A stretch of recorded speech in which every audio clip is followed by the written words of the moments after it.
Бәріңе сәлем, сіздермен бірге Диана. Менің арнама қош келдіңіздер. Менің арнама тіркеліп, лайк басып және де комментарий жазуды ұмытпаңыздар.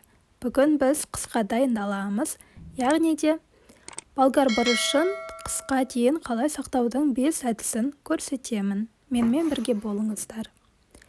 Ең алдымен бірінші әдісімізді көрсетемін. Ол үшін болгар бұрышының басын, яғни шапкасын кесіп аламыз, ішіндегі дәндерінен тазартамыз.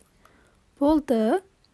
Яғни бәрін осылай істеп аламыз. Бұл әдіс фаршированный перец деген тағамға өте жақсы келеді.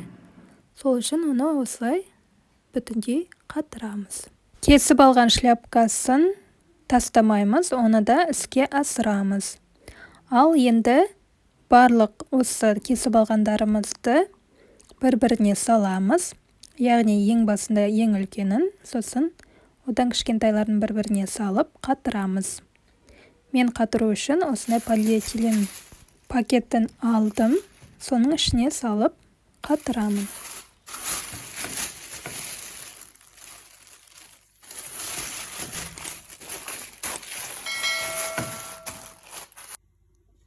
Ал енді екінші тәсіл, ол болгар бұрышын ішін жақсылап тазартып аламыз, және де осындай ұзынша етіп тураймыз. Бұл ұзынша етіп турағандар ертең тамаққа да, қандай да бір салат жасасаңыздар да соған қосуға өте ыңғайлы болып тұрады. Және де өте әдемі көрінеді.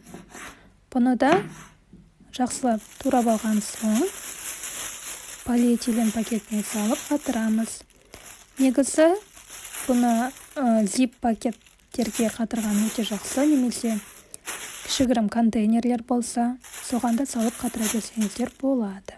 Менде зип пакеті болмағандықтан осылай салафанға жасауды ұйғардым.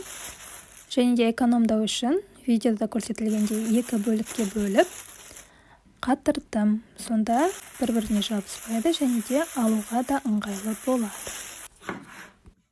Ал енді үшінші тәсіліміз ол осылай домалақтап турау.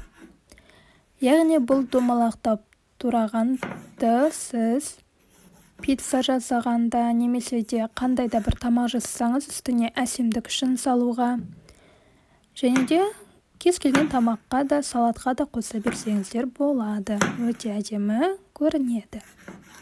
Бұны да осы алдыңғы әдістер сияқты пакетке салып қатыратын болдым.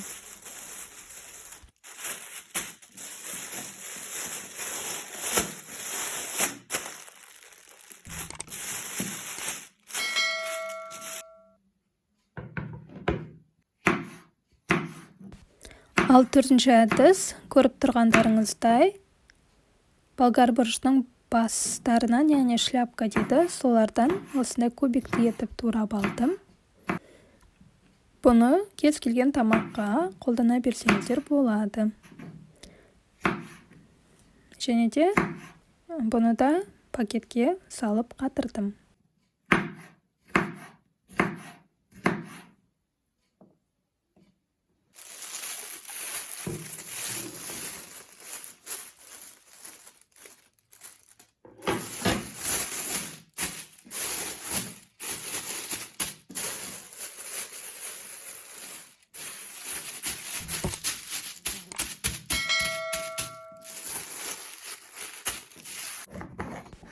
Ал енді бесінші әдіс, ол бірінші әдіске ұқсайды, бірақ бұны да фаршированный перец тамағына қоссаңыздар, жасасаңыздар болады.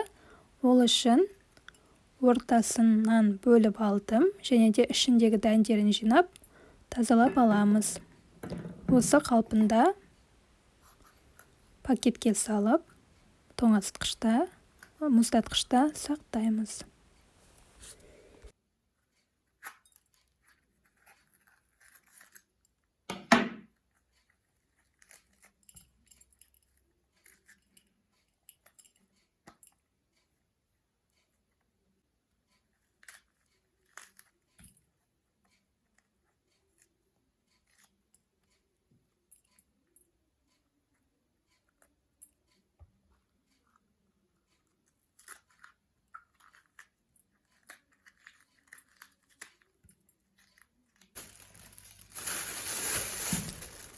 Осымен көрсетем деген әдістерім аяқталды. Сіздерге ұнады деген сенімдемін. Егер де сіздердің басқа да сақтайлға арналған әдістеріңіз болса, комментарийға жазып кетіңіздер. Қыстың қамын жазда ойла демекші, қазір көкөністердің мезгілі, сондықтан өте арзан бағаға сатып алуға болады, және де қысқа осылай сақтауға болады. Менімен бірге болғандарыңызға рахмет. Келесі видеода кездескенше.